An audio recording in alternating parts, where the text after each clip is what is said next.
Today's lecture will be on classic cities of Mesoamerica. In the last couple of lectures, we've looked at major cities from this time period, including Teotihuacan. In future lectures, we will jump into the Maya culture. So we have those urban superpowers that existed during the pre-classic and the classic periods in Mesoamerica. And this lecture focuses on some of the independent cultures and independent cities that we see across Mesoamerica during the classic period. One of these is Monte Alban, which we looked at in the pre-classic era or the formative era in one of our previous lectures. But we'll focus on some of the cultures here in Veracruz, including El Tajin. We'll also drop down and check out a couple of sites in Guatemala. Of course, these cultures are going to have a lot of interaction with Maya and with Teotihuacan, but for the most part, the cultures that we're looking at are believed by most scholars to be independent of these other Mesoamerican cultures. So let's get into it. We will first look at the ballgame in the classic period, specifically in Veracruz. We will talk a bit about Monte Alban in the classic period, cultural diversity in Veracruz, and drop down to coastal Guatemala to wrap up the lecture. So the time period that we'll be looking at today is basically the first millennium CE in Mesoamerica.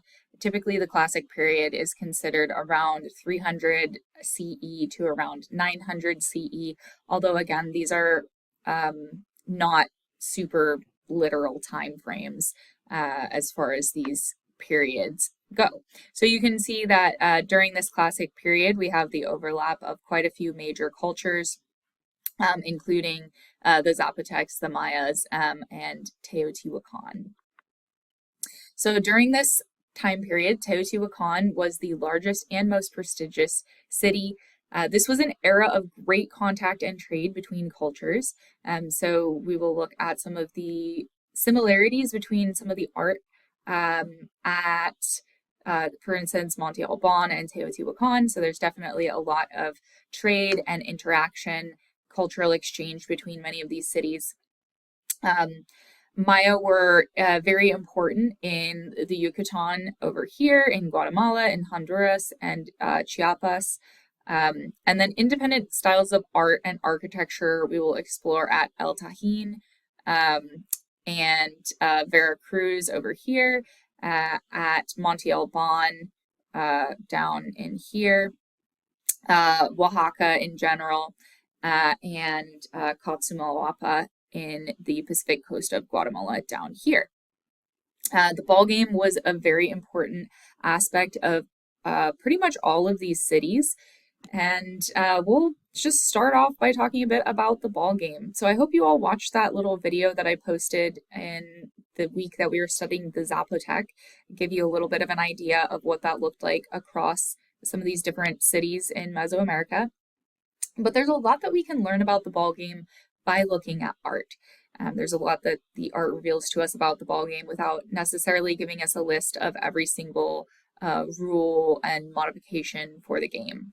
So basically, we understand that players generally struck the ball with their hip and leg.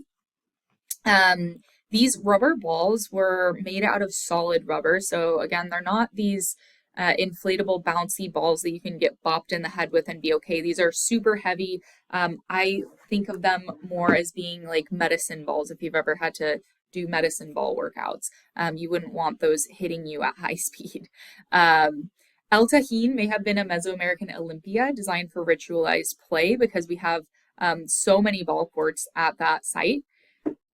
We do notice that depictions of the ball game make it very clear that it was played to reenact supernatural ritual or to ritualize warfare. So a lot of connections there between warfare and spirituality. We do see evidence that losers may have suffered the high stakes of heart sacrifice or decapitation. We do have multiple works of art, and we'll check out a couple of them today that show people wearing ballgame gear being made into a human sacrifice. So this seemed to be a very, very serious practice for these civilizations. This is an example of what a rubber ball looks like from this era.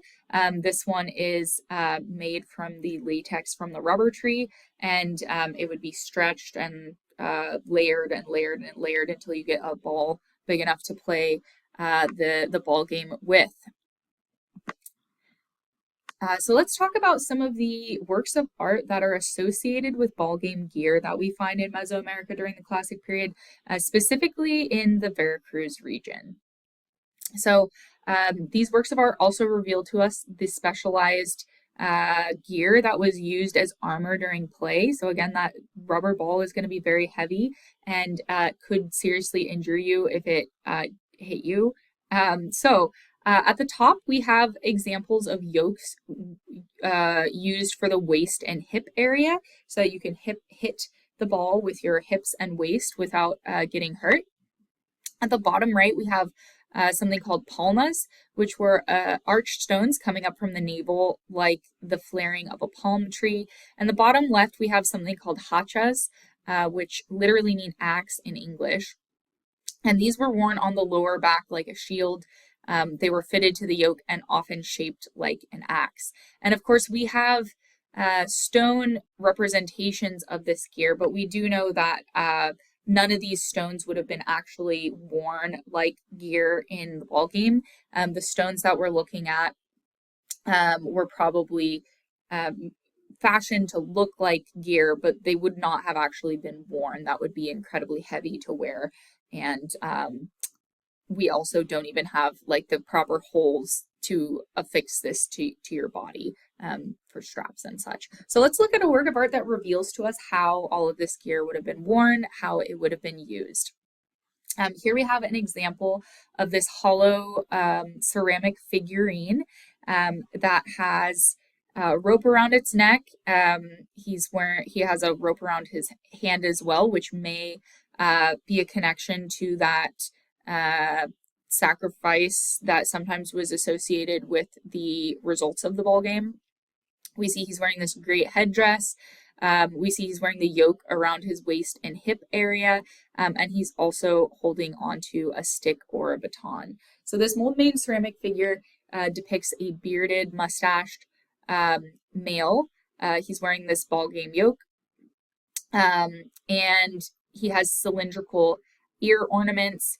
And this baton we don't see in all iterations of the ball game, but it was probably used for the sport as well. And we do know that the rules of the ball game probably varied from region to region. We do have, of course, evidence that suggests human sacrifice as the outcome, and the people of ancient Veracruz did interact with people from other Mesoamerican cultures, and this one does have some relationships to Maya art as well. We do see knotted ties in Maya pictorial language that are used to indicate captured prisoners. And there's a motif that's similar to the Maya mat, which appears on this headdress of the ball player. So this may have some Maya connection as well. Also, this figure is similar to other Maya figures that we find because the body of this vessel actually functioned as a whistle, and it could have been used in ritual or in ceremony. So I love it when you see these works of art and then you find out that they have a really exciting use, like being used as a whistle. So this particular example is about 10.5 inches tall, so it's definitely not tiny, but it is not very large easel either. It's from the 7th to 10th century, and it's from Nopiola. So as far as yokes go, we only find these stone representations of yokes in Veracruz. We know that probably a leather or wooden or cloth version of these were likely worn by ball players to protect the hips, because we do have examples like this one that show us how they were worn.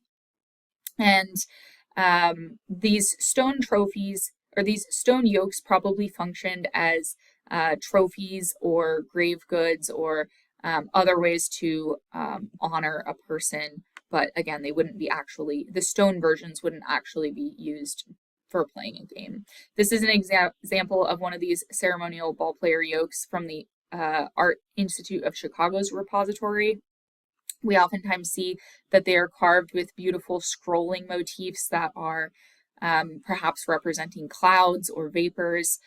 This particular one from Veracruz from the classic period shows faces in profile along the ends. In this particular example, we see that only the top and the ends are carved. The rest of the surfaces have been left blank. But these scroll designs are very closely associated with the art of the classic period Veracruz, and they were used to decorate stone and architecture. These faces that we see on the open ends are wearing large ear spools, which are associated with high status individuals across Mesoamerica. And here we have another example. This one is carved from greenstone.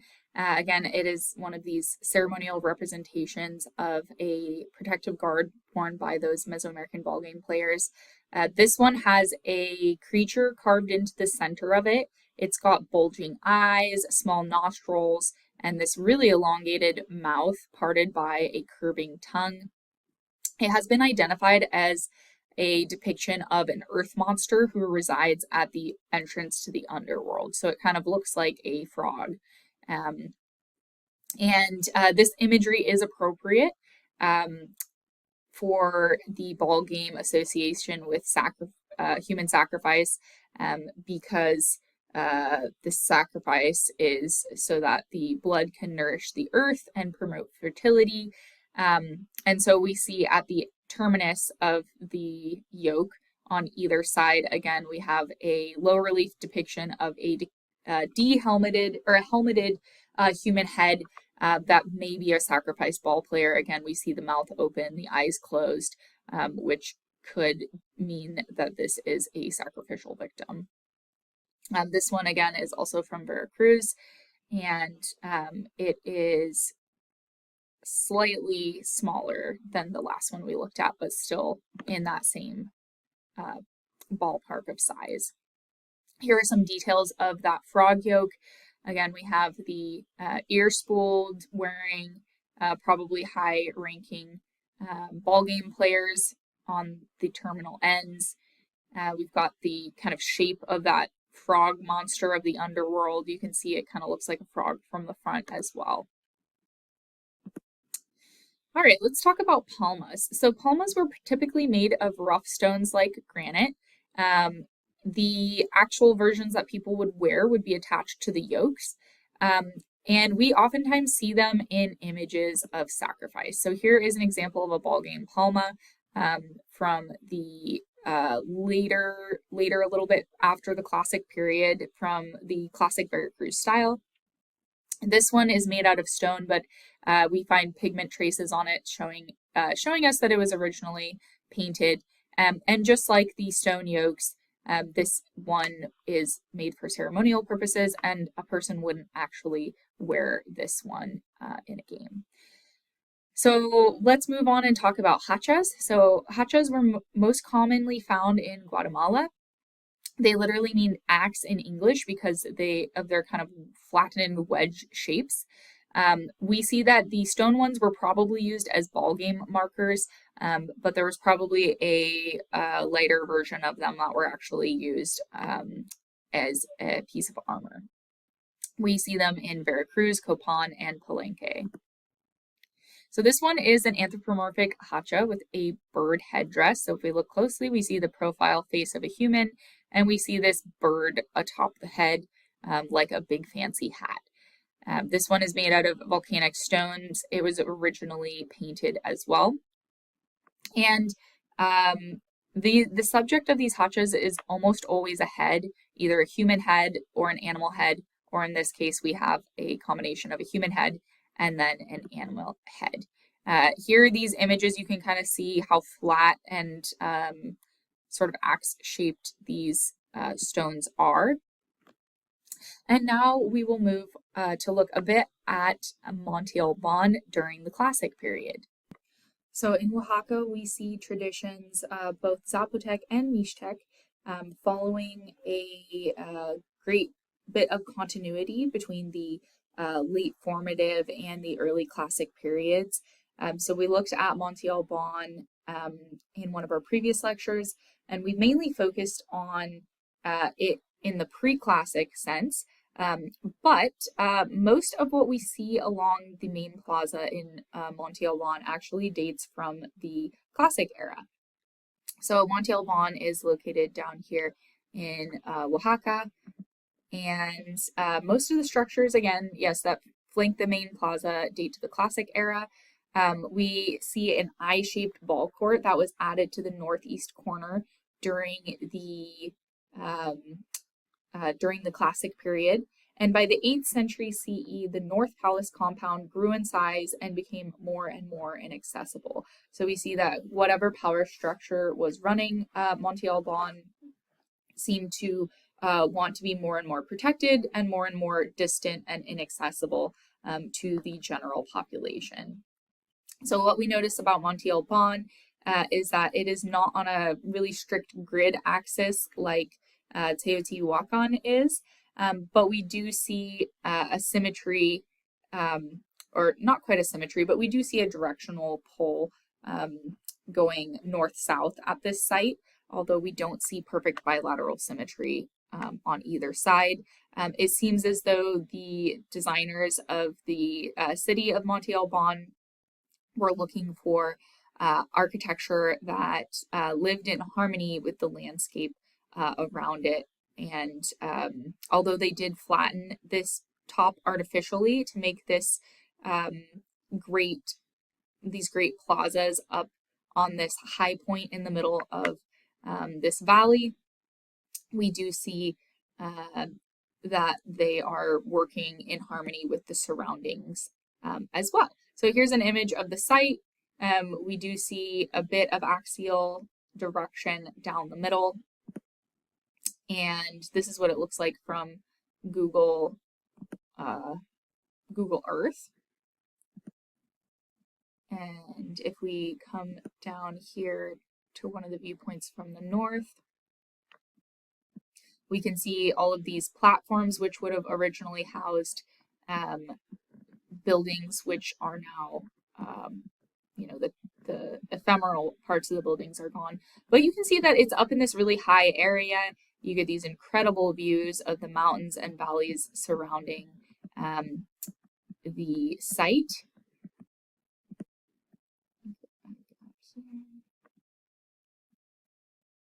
Here's another really classic views from one of the platforms as we look down the main plaza with the platforms and buildings on either side. And I really love using Google Maps and Google Earth when I'm trying to research about a site that I don't necessarily have the time to go visit at the time. So would highly recommend that. So let's talk a little bit about the South Palace at Monte Alban. At this place, we see that an earlier palace was dismantled and rebuilt during the Classic period. We see carved lintels that were set upright to recreate a different palace. So we're taking spolia or used carved pieces of rock and reusing them, recycling them into a new building as opposed to quarrying rock and moving it from scratch. Most of these big stela that we see, these lintels that are set upright in stela shapes, we see that most of them are honoring Zapotec lords. And some of these individuals look like they may be Oaxaca warriors, and some of them look like visiting Teotihuacanos, which shows us a bit about the relationships here between these different city cultures. So some of these stelas are actually buried, the bottom parts of them are buried into the ground to make them more sturdy within the ground. So we do see that not all of them are visible right now. We also had a subterranean offering box that contained marine shells and jades here at the South Palace. And in typical Zapotec writing, we start at the upper left. And what this stela says is essentially in the year 10, in the year 10 deer, a man named 2S was captured. The scrolls coming from the mouth have been interpreted as speech bubbles, so we're recording a speech that he is saying right here. This one is Stela 7 from Monte Alban. We see that this individual has his arms tied behind his back. We do know that Zapotec writing began more than 2,500 years ago through its images of visual representations of people, animals, and religious figures. And these images were used to represent many aspects of everyday life, including speech. But we also talked about last time when we talked about the Zapotec that not the entire population was literate. This stela shows a ruler in dance pose who is driving his staff into a place sign. So the place signs represent the name of a place. And his headdress is adorned with a pair of these spectacle goggles, which you can see right here. And they're associated with Teotihuacan's storm deity, also the later Aztec storm god Tlaloc. And the glyph in front of his body reads 8 deer, which would have been associated with the cultural hero of Oaxaca at the time of the Spanish invasion. And remember that many of these people were named after the day that they were born. So if you watched the lecture and the video about the Mesoamerican calendar, you know that people could get their names from the day and the more or less month that they were born in. So this may be telling us a story. Potentially there's a connection between that 8 deer and the later 8 deer that was a common legend during the time of the Spanish invasion. Here's another view of Monte Alban. And today we're going to dive into some tomb architecture from Monte Alban. So a man named Alfonso Caso started the excavation in the 1930s of the tombs at Monte Alban. What we find during the Classic period is that many of these tombs were painted very brightly using things like cinnabar to create these beautiful red and red-orange pigments. Today we'll look at tombs 104 and 105, which are thought to be some of the best preserved tombs at this site. So let's first start by looking at tomb 104 from Monte Alban. It is thought to have been built before tomb 105, and the colors here we see a huge emphasis on blue and yellow. We also find that the architecture here is not super refined. Mostly the painting is what decorates it. On the front, though, we have this facade which hosts a figure urn wearing a rain god headdress. In this tomb, we found a single skeleton along with small identical urns and vessels alongside. And then this is a rollout of the painting that we see here in the middle. So we have a very frontal entity, and it is being flanked by these figures in profile, which are probably some sort of priests bringing offerings to it. Here's a close-up of the facade for tomb 104 at Monte Alban. Here we have this very fine ceramic urn that remains in place over the entry to the tomb. And we all looked at some of the art from Teotihuacan last week. And these big headdresses and these seated figures may remind you a little bit of the incensarios, or the incense burners that we see at Teotihuacan, with those mold-made and manufactured decorations that you could add onto these figures. So in each of these niches, there were originally offerings. The central figure is this frontal figure with a nose piece. It's wearing this elaborate headdress. And it's a little bit abstracted. It's a face, it's kind of a floating face with all of this regalia, but it's not really attached to a body, which leads many people to interpret it as some sort of ancestral entity or some sort of deity. We also have these glyphs on either side that look kind of like snake heads. We have a bird up above this niche. Again, this is just a rollout of the painting in line drawing, so it's a little bit easier to understand if that helps you. And then on either side, we have these figures in profile that seem to be carrying offerings or bags of incense. They're wearing these really elaborate headdresses. We can tell that they're unique individuals. They are not replicas of each other. They are unique. And these figures walking in profile with offerings approaching a central figure that is not quite human looking might remind you of something that we saw at Teotihuacan. Think about it. Think if you can remember it. Does it remind you a little bit of this mural painting from the Tepantitla patio in Teotihuacan? So there could be potentially a connection here between some of the paintings. We see that compositionally they are very similar. And like Teotihuacan painters, Monte Alban painters mapped large areas of color. They included feathers, and in this particular example, we have a widespread use of slate blue, which was made by dyeing clay with indigo. We do notice that tomb 104 may have been hastily painted.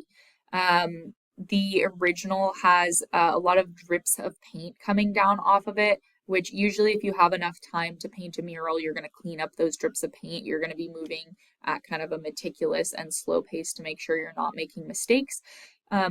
But we do notice a lot of dripping paint at tomb 104, which shows that these artists were probably in a rush. So maybe it was an unexpected death, or for some reason that tomb was not ready when they thought it would be. Let's jump over to tomb 105 at Monte Alban. At tomb 105, we see that the paints are a bit of a darker, redder palette, which are, the reds are very similar to what we see at Teotihuacan. In this particular example, we have 9 male female couples, pardon me, in procession. They are accompanied with these glyphs. You can see these glyphs in front of them. These glyphs are naming them. And the 9 couples are likely represent the ancestors of the deceased who are welcoming the deceased into the afterlife. And the glyphs show the regional writing system developments as well. So some of these figures might also remind you a bit of Teotihuacan figures. They're relatively short, and most of the attention is being drawn to the regalia. They have these scrolling word glyphs coming out of their mouths as well, so it appears as if many of them are talking. The regalia, the headdresses would probably help identify them. We see the ear spools, so we know that these are very important elite people. Of course, they are the ancestors of the person who's buried in this very, very elaborate tomb. And here is another detail of these male-female couples walking in procession in Monte Alban. This is one of the fertility gods that we see in ancient Oaxaca. This one is probably a maize god, which bears distinctive facial markings. He's sitting on what is probably a hill glyph, which perhaps means the hill of maize. This one is from the Yale University Art Gallery. And you can see in the tombs, some of the photos of the tombs, you can see these similar mold-made forms. So this is an example of one of the mold-made forms that were created to make these hollow effigy figures. This particular style was perfected in the late formative times at Monte Alban. These headdresses definitely recall Teotihuacan. They might actually be considered period dress to recall antiquity. And the cylindrical vessels were attached to the back of clay assemblages. And they are a little bit different than the incensarios or the incense burners that we see in Teotihuacan, like this one. They're a bit different because when archaeologists and art historians actually sample and take a look at what's inside of them, most of them do not show evidence of having offerings actually burned in them. Most of them probably were meant to hold maybe food or drink offerings, but again, they're not quite intentionally made to be incense burners like these incensarios from Teotihuacan. And this one's from Teotihuacan, just as a comparative example. This one is that ceramic tomb figure, or the ceramic figure from tomb 104. And this one's made out of ceramic. We can see that it's a seated figure. The headdress is almost as big as the body, so that shows us probably a very high-ranking, very important person. Most of these ones have headdresses that are associated with deities. This one is wearing the Cosijo headdress of the maize god, or maize god, if you want to pronounce it like that. And this one's from the Yale University Art Gallery. This is what it looks like from the side. You can see that nose adornment. And the fact that this figure was designed to be viewed from the front.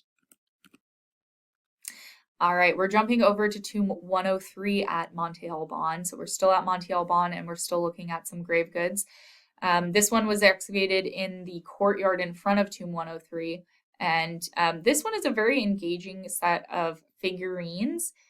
It seems as though all of these small figurines are surrounding this main central figure, which has been identified as a mummy bundle. We talked about mummy bundles in one of our last classes, where the human body would be kind of bound up into the fetal position, sat upright, and have a stone mask or a mask of some sort affixed to the front of it. So as you can see, this figure is very clearly not one of these living human beings with animated actions and limbs. So the standing lords are wearing these big headdresses and bird masks. If you can look closely, you can see these kind of bird beaks coming off of their faces with these masks. 2 of them are wearing eagles and 3 are wearing serpent masks in their removable headdresses. And then in the front here, we have 9 musicians that kind of recall the 9 attendants in the burial 10 at Tikal, which many of these are carrying musical instruments. So tomb 103, this little effigy that was found outside, may illustrate the funerary process itself. It may have been created to record the funeral that took place in tomb 103. So 5 of these attendants hold mirrors, which you can see they're holding these circular mirrors. 8 of them play music, and this seated figure over here may be an old fire god, perhaps. All right, we'll move away from Monte Alban and talk about cultural diversity in Veracruz in the 1st century CE after the Olmec. In this region, we see that distinctive art styles flourished, and we'll just use the term classic Veracruz to use here without ethnic assignation because it's kind of unclear who ethnically is responsible for some of these sites. We have the Totonacs, the Aztecs, and the Otomis here, but we'll just use the term classic Veracruz and just know that there are several different ethnic groups that are associated with some of these sites in this region. We have connections with Teotihuacan and Maya regions here, although these are independent cities and regions. So we're looking here at the Veracruz coast. Again, we've got Teotihuacan up here in the Valley of Mexico and the Maya region over here towards the Yucatan. So first we'll look at El Tajin, which is located kind of northern on the Veracruz coast. And El Tajin is considered the most important city architecturally in the region. It is named after the Totonac rain god and lightning god. And this has great significance for Mesoamerican archaeology because it's one of the best preserved and most thoroughly excavated examples of a pre-Hispanic town from the Epiclassic and early post-classic period in the time between the fall of Teotihuacan and the rise of the Aztec Empire. It's also very crucial to understanding the artistic and socioeconomic development along these intervening centuries. Here we'll mostly focus on one building called the Pyramid of the Niches, and the site itself was built in phases between about 100 BCE and 1200 CE, so well through the classic period, a bit before and a bit after that. It was occupied continuously between 800 and 1200 CE. It was abandoned after it was eventually conquered by the Aztecs, and it had a population of about 15 to 20,000 individuals. El Tajin is very well known for its significance as a center for the play of the ball game. Around 20 ball courts have been found built at this site. And we see a very dramatic local architectural style by about 600 CE. And here we can see the Pyramid of the Niches, along with some of these other pyramidal structures here at the archaeological site.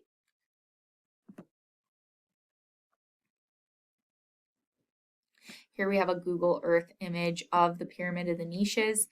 It's not nearly as big as some of the pyramids that we were looking at last time at Teotihuacan, but it's still this very, very impressive structure. And it was built in a couple of different sequences. Here we can see its relationships to some of the other structures here at the archaeological site. Of course, we're remembering that there would have originally been probably wooden buildings on top of these large pyramidal platforms and structures.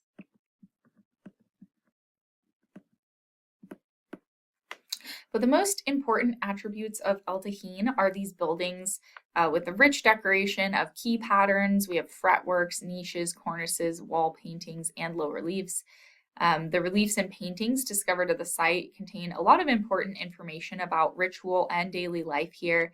And the site is pretty exceptional in that its urban layout is based in the form of a marine shell.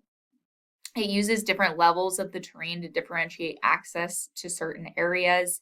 We see this a lot in Mesoamerican ceremonial complexes that not everybody has access to just waltz into different areas of ceremonial complexes. So you can see these raised up areas would have controlled access to these spaces. And the El Tajin complex communicates very directly with Tajin Chico, which was constructed on an artificial mound 7 meters high. The Tajin Chico complex has not been fully excavated, but it's revealed a lot of interesting details about that part of the site. All right, let's look at the Pyramid of the Niches. Here we see what it looked like pre-reconstruction. It's made out of 6 distinct layers of tolute bolero, and it houses a smaller pyramid inside. Again, a lot of these pyramids in Mesoamerica are like Russian nesting dolls. You have one pyramid, and then a couple generations later, somebody decides, let's make this pyramid bigger, let's make it fancier, let's just build right on top of it. So both of these layers were made in succession, and they were completed by 800 CE. This is what it looks like after some of that reconstruction. So during the classic period, this city controlled much of the modern state of Veracruz in Mexico. It is unclear who built El Tajin. Some people believe it was the Totonacs. Others will argue that it was the Aztecs, which were a people known to have occupied the region at the time El Tajin was settled. We do know that the site was occupied sometime in the 1st century AD. Monumental construction began shortly thereafter, and El Tajin prospered until the early years of the 12th century when it was destroyed by fire, most likely by the Aztecs. So here we can see this multi-tiered building made in the tolute tablero style, which we talked about in Teotihuacan lecture, where we have the flat talud, the sloping tablero, and we have them working in conjunction. At Teotihuacan, this is used to designate a sacred space. We have this very, very steep staircase going up the front that also has these little niches popping out. We have this beautiful key-shaped pattern, which is very iconically associated with El Tajin. And it's very tempting for us coming from a Western background to see these empty niches and assume that there may have been originally offerings or sculptures in there. Unfortunately, we don't have any evidence of offerings or sculptures being sat in these niches. I know in many Western cultures, specifically like Renaissance and Gothic Western cultures, it's very common to have niches in churches or buildings or walls that host statues, but that's not the case in every culture. These niches may have a connotation with the sun's shadow moving across them. They may not have been originally created to house anything in particular, although, again, we don't know exactly. Some of these features might link it to Maya architecture at Copan, which we will look at in one of our future lectures. And it's important for us to know that there are 365 of these niches on the Pyramid of the Niches. So I want you to think to yourself, what do you think of when you hear the number 365? So if you're thinking the days of the solar calendar, there is probably a really strong connection here between the Pyramid of the Niches and the solar calendar year, which we know by now the Mesoamericans definitely observed the 365-day solar calendar. This is a structure at Copan, a Maya city, where we see some similarities. In the Great Hieroglyphic Stairway at Copan, Maya from the 8th century CE, we have these abutments coming out of the really steep stairway on the front. These abutments may have seated lords at ceremonies, and we see the same thing. We have these abutments with niches on them at the Pyramid of the Niches. So these ones have hieroglyphic carvings on them. This one just has niches, but they are stylistically probably in some way connected. And this is what the back of the Pyramid of the Niches looks like. So it's very, very interesting because of these blank square spaces and the talud tablero background. This is an example of one of the ball courts at El Tajin. This south ball court at El Tajin frames the mountain behind, which probably channels some sort of power from that mountain into the ball court.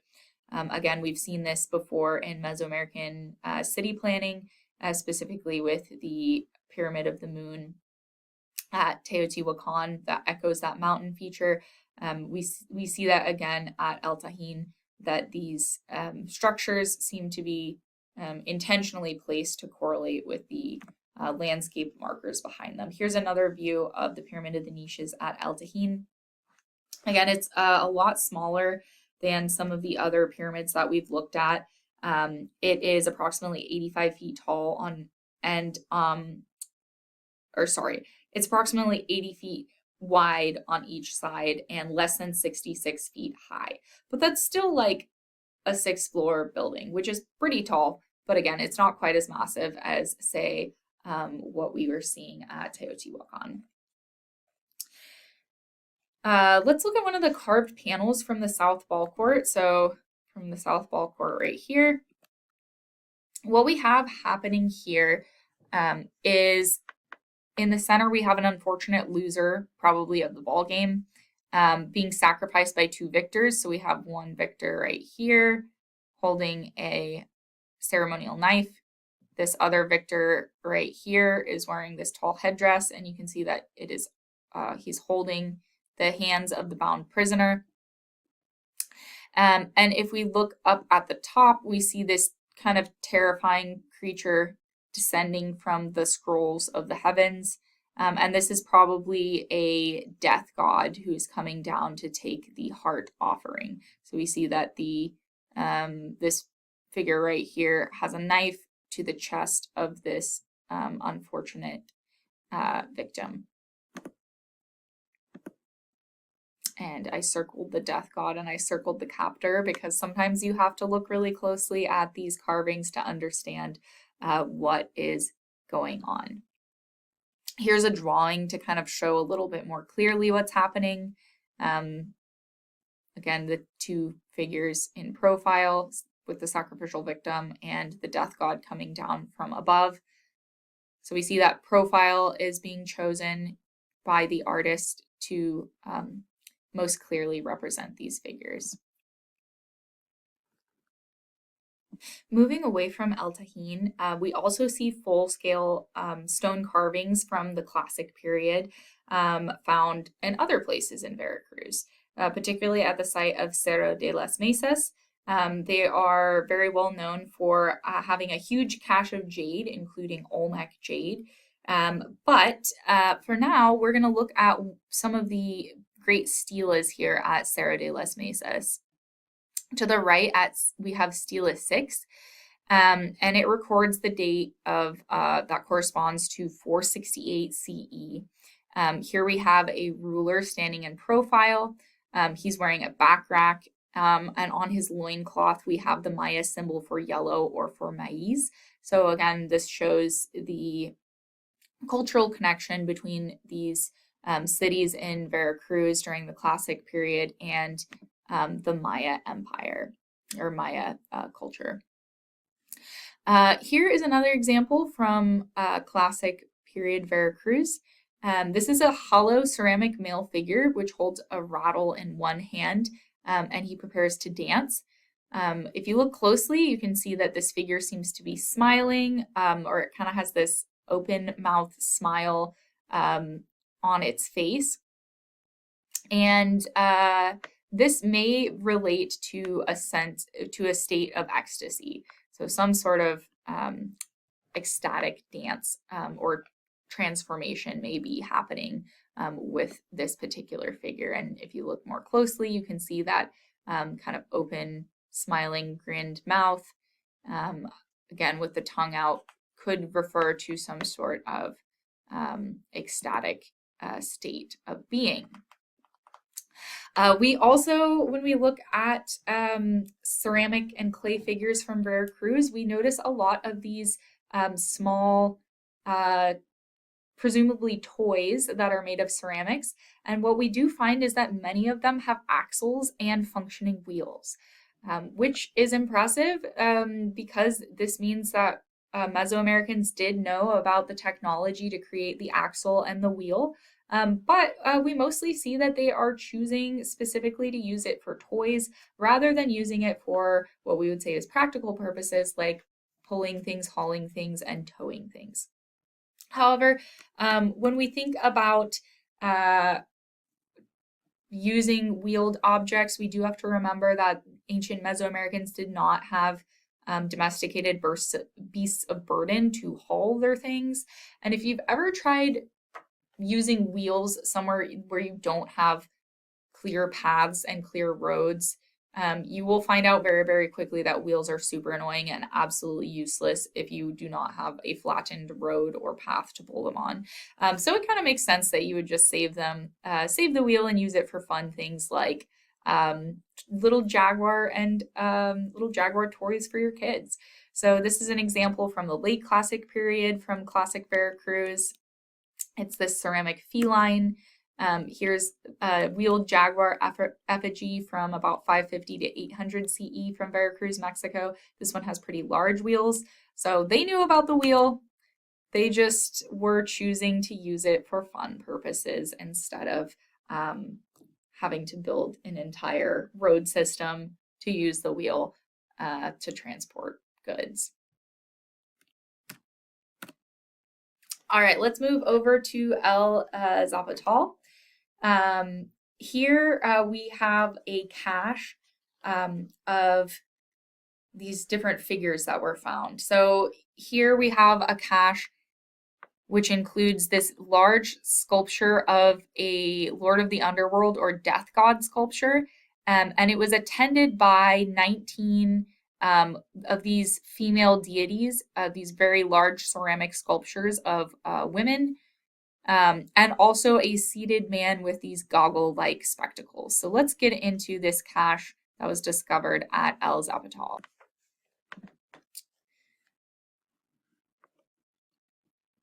So here we have examples of unrefined sculpture depicting the Lord of the Underworld as a grinning character.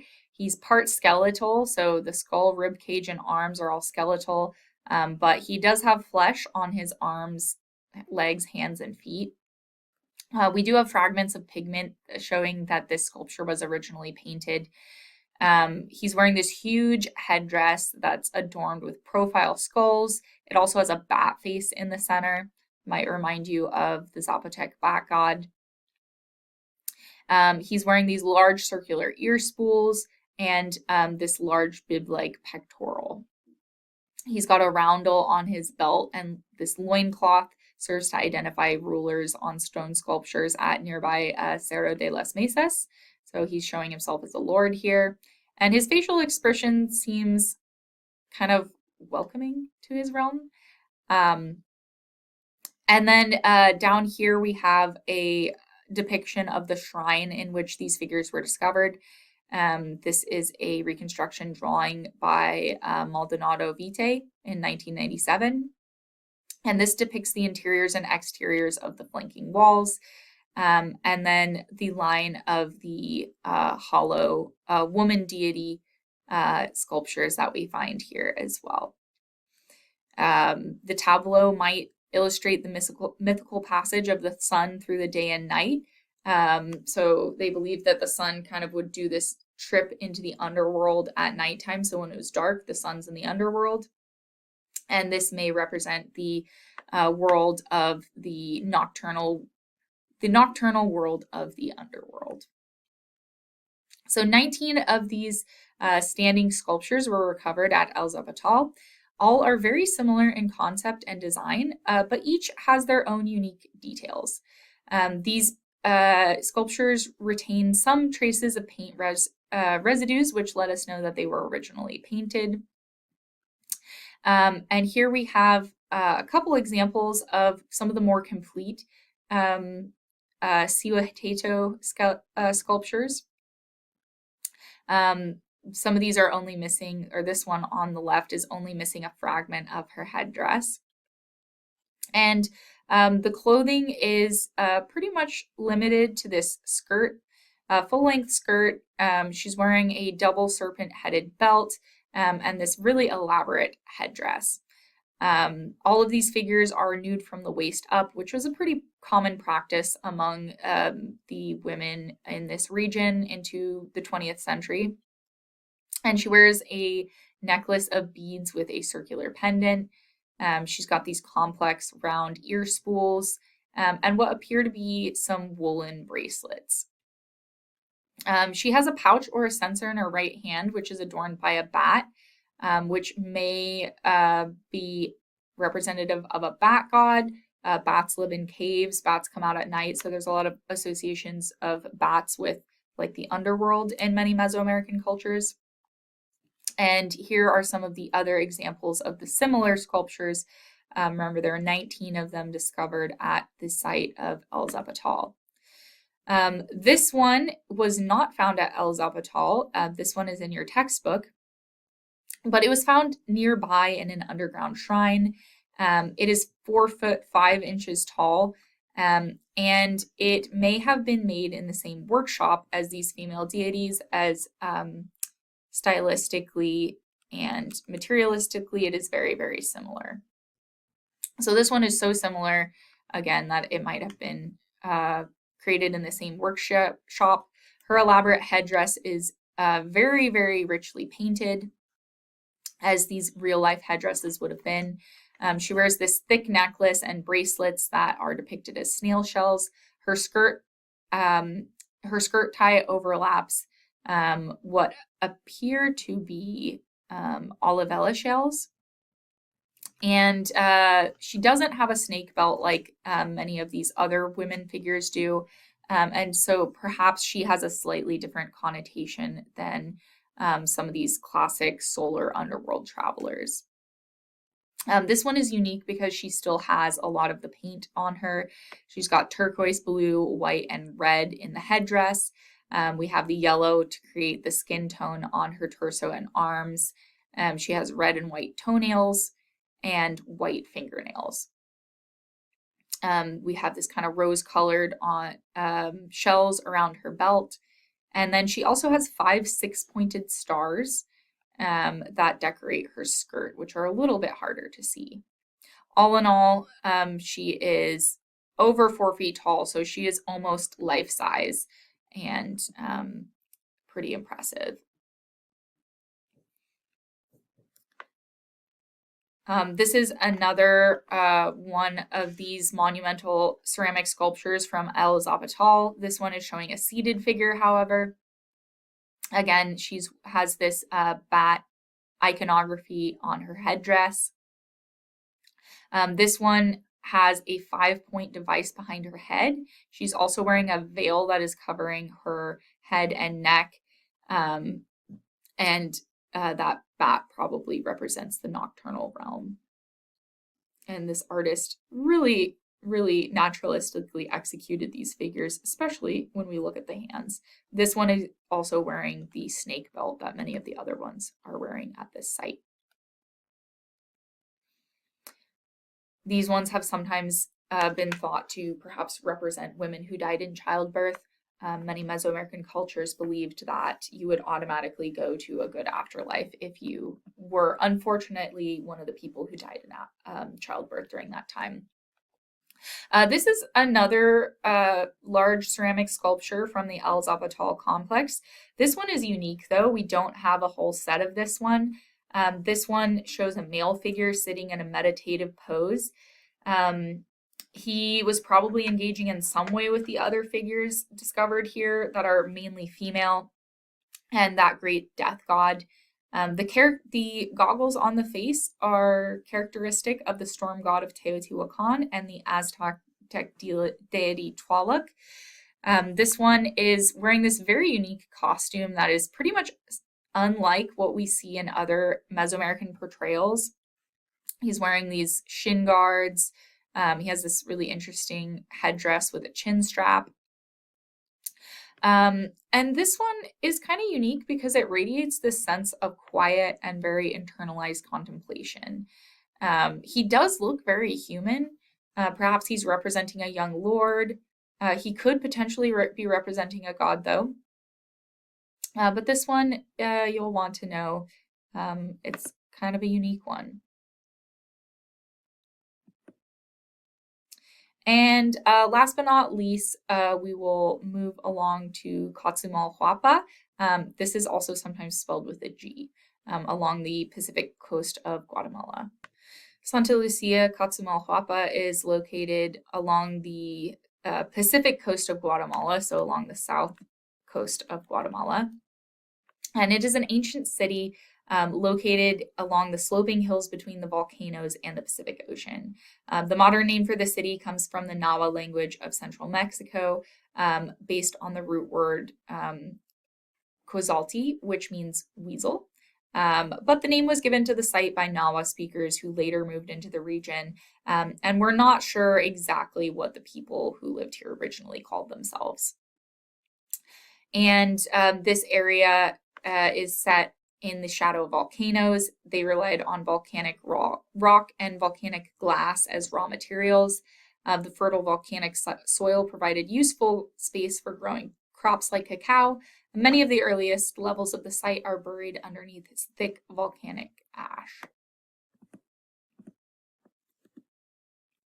So from about 600 to 900 CE, Coatzamalhuapa was a very important city on the coast.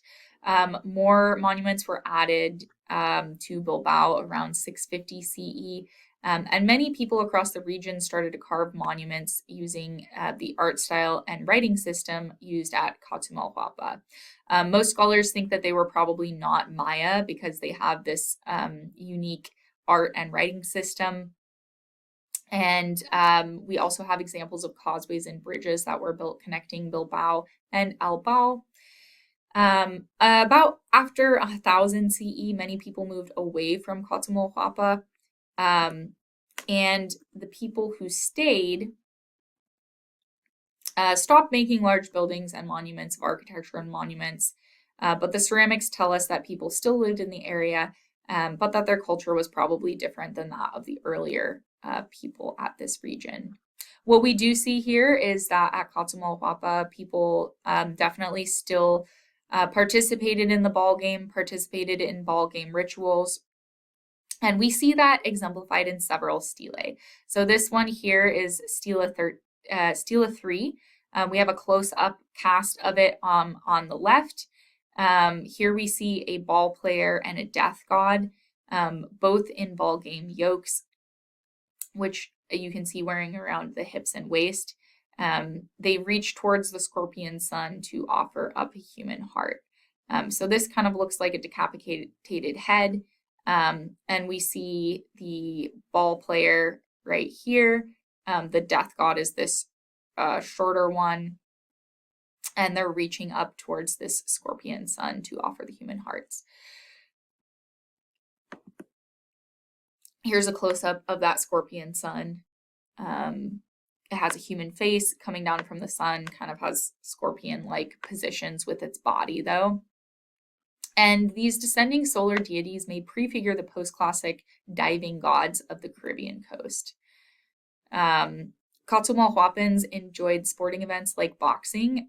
They also participated in the very popular ball game that we've already talked about across Mesoamerican cultures. Again, we're not sure the exact rules of the game in this region, but we of course know that the ball game was very, very important for social, political, and religious reasons. This ball game is depicted on many monuments from this region, which were arranged in a row for religious processions. Many of the people in these monuments are wearing the wide yoke around their waist, and we already talked about how those were functioned. And here is an example of a fragmentary stela from Ponte Leon, which was carved in the Coatzacoalcos style. This one is comparable to the three-dimensional portraits of the classic period that are known from Tajin and Copan.